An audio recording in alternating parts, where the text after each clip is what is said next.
তথ্য উপদেষ্টা মাহফুজ আলমের যুক্তরাষ্ট্র সফরকে কেন্দ্র করে আরও কয়েকটি কথা বলা দরকার বলে মনে করছি। তথ্য উপদেষ্টার এই সফরটি ছিল অত্যন্ত সংক্ষিপ্ত এবং একেবারে একের পর এক নানাবিধ প্রোগ্রামের মধ্যে আটকানো ছিল। তিনি 24 তারিখ যুক্তরাষ্ট্রে এসেছেন, নিউ ইয়র্কের JFK বিমানবন্দর দিয়ে যুক্তরাষ্ট্রে ঢুকেছেন এবং 27 তারিখে তিনি ওয়াশিংটন থেকে বাংলাদেশের উদ্দেশ্যে রওনা করেছেন এবং এই সময়কালের মধ্যে তিনি নিউ ইয়র্কের বাংলাদেশ কনসুলেটে একটি প্রোগ্রাম করেছেন। ওয়াশিংটন ডিসিতে বাংলাদেশ দূতাবাসে একটি প্রোগ্রামের প্রধান অতিথি হিসেবে অংশ নিয়েছেন এবং স্টেটস ডিপার্টমেন্টের দুটি খুব গুরুত্বপূর্ণ মিটিং করেছেন। এর বাইরেও আরও অনেকগুলো কাজের মধ্যে তিনি সারাদিন ব্যস্ত থেকেছেন। নিউ ইয়র্ক কনসুলেটে কি ঘটেছিল সেটা আমি আগের ভিডিওতে আপনাদেরকে মোটামুটিভাবে বলার চেষ্টা করেছি এবং সেই জায়গাটাতে আরও দু একটি কথা বলবো। তবে তার আগে ওয়াশিংটন ডিসির অনুষ্ঠান সম্পর্কে একটু বলে নিতে চাই আপনাদের দু একটি কথা। আমরা নিউ ইয়র্ক কনসুলেটে অনুষ্ঠান করে পরের দিন সকালবেলা যখন নিউ ইয়র্ক থেকে ওয়াশিংটন ডিসিতে গাড়িতে করে আসি তখন একটি ঘটনা ঘটেছিল। সেই ঘটনাটি আমরা খুব একটা গুরুত্ব দিতে চাইনি, কিন্তু যেহেতু প্রোপাগান্ডা চালানো হচ্ছে সেই কারণে এই কথাটা এখন বলা দরকার মনে করছি। আমরা যখন নিউ ইয়র্ক থেকে ওয়াশিংটন ডিসির উদ্দেশ্যে রওনা দিই, কিছু দূর আসার পরে আমরা লক্ষ্য করি যে একটি গাড়ি আমাদের সামনে এবং সেই গাড়িটি আঁকাবাঁকা করে আমাদের পথ আটকানোর চেষ্টা করছে, অর্থাৎ আমাদেরকে দ্রুত গতিতে যেতে দিচ্ছে না। আমাদের চালক এক পর্যায়ে ওই গাড়িটিকে ক্রস করেন এবং ক্রস করে আমরা দেখতে পাই যে সেখানে দুটি বাংলাদেশের ছেলে আছেন এবং তাকে শনাক্ত করা হয় যে তারা বাংলাদেশে নিষিদ্ধ ঘোষিত আওয়ামী লীগ বা তাদের অঙ্গ সংগঠনের কর্মী বা নেতা। তখন আমরা অল্প কিছুক্ষণ স্বাভাবিকভাবে চলতে থাকি, কারণ আমরা খুব ভালোভাবেই জানি যে যুক্তরাষ্ট্রে গাড়ি আটকে বা হাইওয়েতে গাড়ির সামনে দাঁড়িয়ে একটু ঝামেলা করা যাবে, একটু চালাতে বিঘ্ন ঘটানো যাবে, কিন্তু সেখানে কারো পক্ষে কোনো কিছু করা সম্ভব নয়। গাড়ি আটকানোও সম্ভব নয়, গাড়ির ভেতরে যিনি থাকবেন তার কাছাকাছি পৌঁছানোও সম্ভব নয়, এটা আমরা জানি। তো আমরা চেষ্টা করলাম আসতে, তখন দেখলাম যে তারা বেশ কিছুক্ষণ যাবৎ এই ঝামেলা করতেই থাকলো গাড়িটি। তখন খুব স্বাভাবিকভাবেই আমরা পুলিশকে কল করলাম, কারণ মাহফুজ আলমের আগমন উপলক্ষে মার্কিন যুক্তরাষ্ট্রের পুলিশ, সিক্রেট সার্ভিস সহ, স্টেট ডিপার্টমেন্ট সহ সবাইকেই জানানো ছিল বিষয়টি এবং তারাও সতর্ক ছিলেন।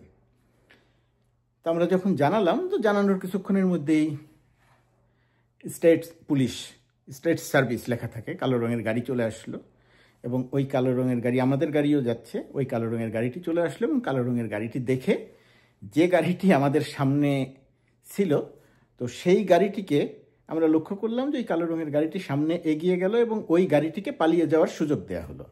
মার্কিন যুক্তরাষ্ট্রের পুলিশ প্রথম অবস্থাতে কাউকেই ধরমারো করে না, প্রথম অবস্থাকে তাকে সতর্ক করে, সেই সতর্কতা যদি সে না শোনে তাহলে তার বিরুদ্ধে ব্যবস্থা নেওয়া হয়। তো পুলিশের কালো গাড়িটি দেখেই যেহেতু তারা পালিয়ে গেল, একটা এক্সিট নিয়ে তারা পালিয়ে গেল এবং পুলিশ তাকে সেই পালানোর সুযোগটা করে দিল, আমরা গাড়ির ভেতরে থেকে যেটা বুঝলাম, এবং আমাদেরকে নিশ্চিত করলো যে এই নিউ ইয়র্ক থেকে ওয়াশিংটন পর্যন্ত সবগুলো জায়গাকে অ্যালার্ট করা আছে, যে কোনো সময় তোমরা ফোন করো, 2 থেকে 3 মিনিটের মধ্যে পুলিশ পৌঁছে যাবে এবং পরবর্তীতে যদি এরকম কোনো কিছু করা হয় বা কোনো ঝামেলা করে তাহলে কঠোর ব্যবস্থা নেওয়া হবে। এটা আমাদেরকে নিশ্চিত করে তারা চলে যায় এবং আমরা নির্বিঘ্নে চলে আসি। পরবর্তীতে চলে আসি, এটা একটা ঘটনা।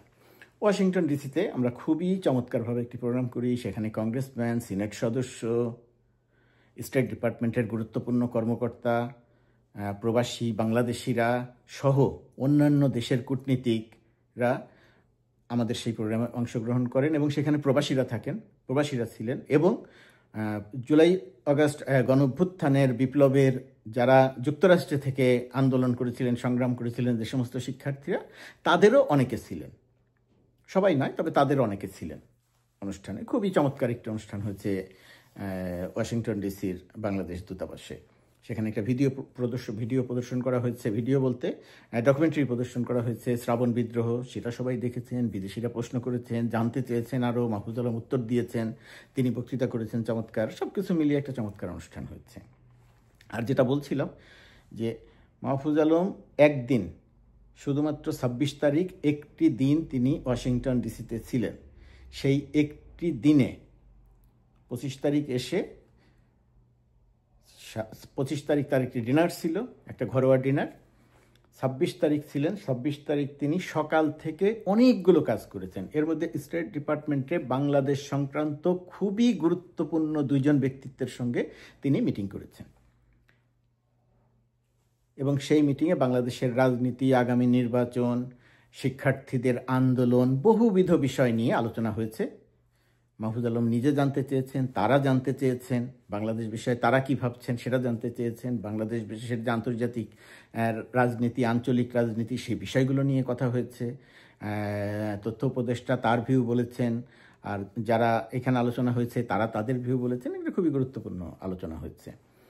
এই খুবই একেবারে ঠাসা ছিল তার প্রোগ্রাম, কোথাও কোনো দিকে যাওয়ার সুযোগ ছিল না। এর বাইরেও এই স্টেট ডিপার্টমেন্ট থেকে বের হয়ে আমরা ওয়াশিংটনের যে দর্শনীয় কিছু স্থান আছে, প্রাকৃতিক স্থান, ঐতিহাসিক স্থান, সেই জায়গাগুলো নির্বিঘ্নে ঘুরে দেখেছি।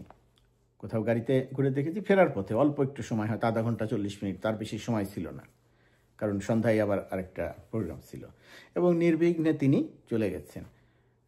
এবং এটাকে বলা হচ্ছে যে গোপনে এসেছিলেন, মোটেই গোপনে নয়। তিনি যে যুক্তরাষ্ট্রে আসবেন সেটা নিউ ইয়র্কের মিডিয়া জানতো, কারণ নিউ ইয়র্কের মিডিয়াকে সেটা সংবাদ বিজ্ঞপ্তি দিয়ে জানানো হয়েছিল, প্রেস বিজ্ঞপ্তি দিয়ে জানানো হয়েছিল নিউ ইয়র্ক কনসুলেটের অফিসে। এটা মোটেই এটা গোপনে কোনো কিছু ছিল না। এটা গেল ওয়াশিংটনের প্রোগ্রামের কথা। আর নিউ ইয়র্ক কনসুলেটের প্রোগ্রামটি নিয়ে অনেক রকমের প্রোপাগান্ডা চালানো হচ্ছে। তো সেই প্রোপাগান্ডার পরিপ্রেক্ষিতে যে কথাটা বলা যায় যে প্রথম অবস্থাতে যুক্তরাষ্ট্রে যে কনসুলেট অফিস, যুক্তরাষ্ট্রের নিউ ইয়র্ক কনসুলেট অফিস সতর্ক ছিল কি ছিল না। এখন যিনি সেখানের কনসুলেটের যিনি প্রধান আছেন, কনসুলেট জেনারেল মোজাম্মেল হক, তিনি অত্যন্ত সজ্জন মানুষ, যোগ্য মানুষ। তিনি সতর্কতার সঙ্গে পুরো বিষয়টি মনিটরিং করেছেন এবং কাজ করেছেন। পুলিশকে জানানো ছিল বাংলাদেশে নিষিদ্ধ ঘোষিত আওয়ামী লীগ কনসুলেট অফিসের সামনে একটি প্রতিবাদ করবে, সেটা আগে থেকেই জানা ছিল, এবং তারা বিকেল 5টা থেকে প্রতিবাদ করতে এসেছিল। তাদের সংখ্যা 20 থেকে 25 জনের বেশি নয়। পুলিশকে জানানো ছিল, পুলিশ এসে পাশে অবস্থান করেছে। এখানে প্রতিবাদ করা, নির্দিষ্ট সময়ের জন্য অনুমতি নিয়ে প্রতিবাদ করাটা এখানে বৈধ।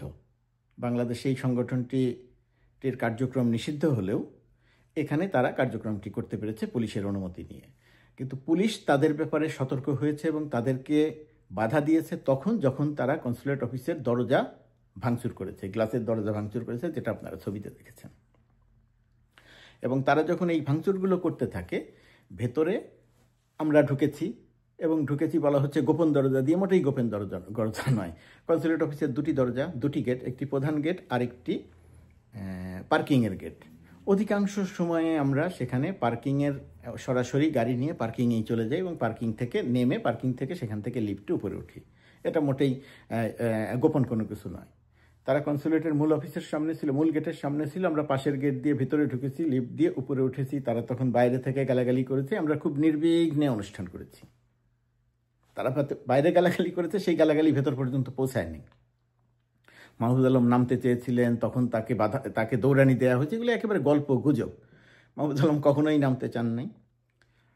11টা বা 11:15 পর্যন্ত অনুষ্ঠান চলেছে, তখনও পর্যন্ত তারা বাইরে থেকেছে। স্বাভাবিকভাবেই পুলিশকে জানানো হয়েছে, এবং কিছুক্ষণের মধ্যেই পুলিশ এসে, আমরা 12টার দিকে বের হয়ে গেছি, পুলিশ এসে আমাদের গাড়ি বের করে দিয়েছে। আমরা বের করে চলে এসেছি, হোটেলে চলে গেছি, এবং পরের দিন তো ওয়াশিংটন ডিসিতে চলে এসেছি।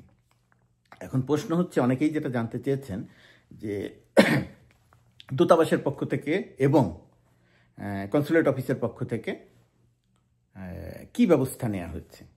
ব্যবস্থা যেটা নেওয়া হয়েছে, প্রতিবাদের জন্য কোনো ব্যবস্থা নেওয়া হয় নাই, নেওয়া হতেও না, যেহেতু তারা ভাঙচুর করেছে, যেহেতু তারা রাস্তায় একটি গাড়ি নিয়ে উপদেষ্টার গাড়িকে ডিস্টার্ব করেছে, সেই কারণে যুক্তরাষ্ট্রের যতগুলো সংস্থা আছে সবগুলো জায়গাতে লিখিতভাবে সুনির্দিষ্ট করে জানানো হয়েছে তাদের এই সন্ত্রাসী কর্মকাণ্ড। সিক্রেট সার্ভিসকে জানানো হয়েছে, পুলিশকে জানানো হয়েছে, স্টেট ডিপার্টমেন্টকে জানানো হয়েছে, এবং তারা সবাই বিষয়টি কনসার্নে নিয়েছে এবং এটা তদন্ত চলছে। তদন্ত শেষ হয়ে যাবে, হয়তো 2-4 দিনের মধ্যেই তদন্ত শেষ হয়ে যাবে, এবং তারপরে দূতাবাসে এবং নিউ ইয়র্কের কনসুলেট অফিসের সঙ্গে ইতিমধ্যেই আলোচনা হচ্ছে। যুক্তরাষ্ট্রের সংশ্লিষ্ট কর্তৃপক্ষের কথা হবে, আলোচনা হবে, তারপরে গিয়ে কেস করার দরকার থাকলে কেস করা হবে। যুক্তরাষ্ট্র ব্যবস্থা নিবে, তার জন্য যা যা করা দরকার সেই কাজগুলো করা হবে। সুতরাং এখানে বিশাল কিছু আওয়ামী লীগের নিষিদ্ধ কার্যক্রম, নিষিদ্ধ ঘোষিত সংগঠনটি করে ফেলেছে, বিষয়টি মোটেই সেরকম নয়। তারা অনেক ঝামেলা করার চেষ্টা করেছিল, সেই ঝামেলাগুলো তারা কিছুই করতে পারেনি, কারণ তাদের এখানে সেই অর্থ ওইভাবে লোকবল কোথাও ছিল না। দূতাবাসের সামনে, কনসুলেট অফিসের সামনে তারা বলছে 200-250 লোকজন ছিল, মোটেই 200-250 লোকজন ছিল না, 20-30 জন লোক ছিল, কখনো 10-12 জন লোক ছিল। এখন তারা যেহেতু গালাগালি করতে ওস্তাদ, গালাগালি করতে পারদর্শী, সেই কারণে তারা গালাগালি করেছে। সে কারা গালাগালি করেছে সেই গালাগালিকে আমরা ধর্তব্যের মধ্যে নেইনি, সেই গালাগালির অনুযায়ী আমরা কোনো রকম কোনো প্রতিক্রিয়া দেখাইনি। এমনকি শিক্ষার্থীদের যারা ছিলেন তাদেরকেও বের হয়ে তাদের সঙ্গে যেতে নিষেধ করা হয়েছে, কারণ সেখানে গেলে সেখানে একটা সাংঘর্ষিক অবস্থা তৈরি হতো, সেটাতে পরিস্থিতি হয়তো আরও অবনতি হতো। সেক্ষেত্রে যুক্তরাষ্ট্রের পুলিশ সহ সবাই দেখতো যে বাংলাদেশিরা 2 দল এখানে মারামারি করছে, শিক্ষার্থীদেরকে সেটা বোঝানো হয়েছে, বোঝানোর পরে তারাও সেখানে যায়নি। সব কিছু মিলিয়ে তথ্য উপদেষ্টা মাহফুজ আলমের যুক্তরাষ্ট্র সফরটি অত্যন্ত তাৎপর্যপূর্ণ ছিল। অল্প সময়ের মধ্যে অনেকগুলো প্রোগ্রাম করা হয়েছে, এবং জুলাই অগাস্টের যে গণঅভ্যুত্থান, সেই গণঅভ্যুত্থানের বিষয়টি যুক্তরাষ্ট্রের মেইন স্ট্রিমকে সরাসরি জানানো হয়েছে যে আসলে কি ঘটনা ঘটেছিল, কিভাবে পালিয়ে যাওয়া শেখ হাসিনা, কি ফ্যাসিস্ট শেখ হাসিনা কিভাবে মানুষ হত্যা করেছিল এবং কোন প্রক্রিয়াতে তিনি পালিয়ে গেছেন, শিক্ষার্থীরা কোন প্রক্রিয়ায় আন্দোলন করে তাকে পালিয়ে যেতে বাধ্য করেছেন, এবং বাংলাদেশে একটা স্বাধীন অবস্থা তৈরি হয়েছে, মত প্রকাশের স্বাধীনতা তৈরি হয়েছে, এবং তার পরিপ্রেক্ষিতেই বাংলাদেশে আজকে নির্বাচনের দিকে এগিয়ে যাচ্ছে। এই পুরো বিষয়টি মার্কিন যুক্তরাষ্ট্রের মেইন স্ট্রিমকে, মার্কিন যুক্তরাষ্ট্রের নীতি নির্ধারকদেরকে, কংগ্রেসম্যান, সিনেটর সহ, স্টেট ডিপার্টমেন্ট সহ সবার কাছে সরাসরিভাবে উপস্থাপন করা গেছে। সেই দিক দিয়ে এই সফরটি অত্যন্ত গুরুত্বপূর্ণ এবং অত্যন্ত তাৎপর্যপূর্ণ ছিল। প্রতিবাদ করলে কোনো সমস্যা ছিল না, যেহেতু ভাঙচুর করেছে সেই কারণে দূতাবাস এবং কনসুলেট অফিসকে ব্যবস্থা নিতে হয়েছে বা ব্যবস্থা নিতে হবে। ব্যবস্থাটা কি হবে, যুক্তরাষ্ট্র কি ব্যবস্থা নেবে সেটা আমরা এখনো জানি না, কিন্তু আমাদের পক্ষ থেকে যা যা করণীয় ছিল সেই কাজগুলো করা হচ্ছে। পররাষ্ট্র মন্ত্রণালয় সহ সবাই বিষয়টি জানেন, উপদেষ্টা নিজে বিষয়টি জানেন, তিনি বাংলাদেশে ফিরে গেছেন, তিনি বাংলাদেশে ফিরে গিয়ে সবগুলো জায়গাতে কথা বলবেন এবং সেই অনুযায়ী এখানে কার্যক্রম চলবে। অর্থাৎ দূতাবাস বা কনসুলেট অফিসের পক্ষ থেকে কোনো বাড়াবাড়ি ছিল না, কোনো রকম কোনো কিছু কাউকে কোনো রকম কোনো অসুবিধা কারোর জন্য তৈরি করা হয়নি। ঘটনার পরিপ্রেক্ষিতে যা ঘটেছে তার পরিপ্রেক্ষিতে শুধু ব্যবস্থা নেয়ার ক্ষেত্রে একটা উদ্যোগ নেওয়া হচ্ছে। এখন যুক্তরাষ্ট্র কি ব্যবস্থা নেবে, কাউকে ধরবে কিনা, কাউকে ফেরত পাঠাবে কিনা, সেটা যুক্তরাষ্ট্রের ব্যাপার, আইন অনুযায়ী যা করার সেটা করবে। বাংলাদেশ দূতাবাস, Bangladesh consulate office new York, সেই আইন অনুযায়ী তারা কার্যক্রম পরিচালনা করতে যুক্তরাষ্ট্রের কাছে অনুরোধ করেছে, লিখিতভাবে প্রকৃত ঘটনা এবং তথ্য জানিয়েছে। দেখা যাক এখন ঘটনা কোথায় গিয়ে দাঁড়ায়।